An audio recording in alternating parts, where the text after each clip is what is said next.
The Shadows of Resolve. Sa harap ng dilim at digmaan, nasusukat ang tunay na tibay ng loob. Full version, The Shadows of Resolve. Hudyat mula sa kadiliman. Sa madilim na kagubatan ng Dark Continent, isang malamlam na liwanag ang kumikislap mula sa isang pinipigilang puntong nakaligtaan. Dito nagsisimula ang kabanata, sa isang lihim na pagtitipon, naghahanda ang mga prinsipe ng Succession War, para sa isang di inaasahang pag-atake. Si Kurapika ay kasalukuyang nakatanaw mula sa mataas na poste, hawak ang kanyang mga chains bilang harang sa paparating na kaguluhan. Sa malalim na pakikipag-usap kay Leorio, ipinapakita kay Kurapika ang pangangailangan ng kompromiso kapag nasa gitna ng intriga. Ang kanyang kalaban, isang henerasyong walang konsensya, ang tunay na banta, na mas delikado pa kaysa sa anumang pangkaraniwang kontrabida.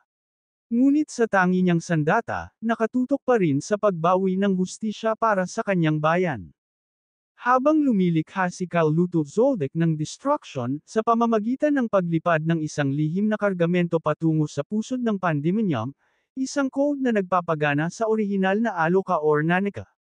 Hindi malinaw. Habang iyon, si Crollo Lucifer ay pumapasok sa eksena, seryosong nagbabantay sa mga pangyayari habang tahimik na nakaupo sa ilalim ng anino.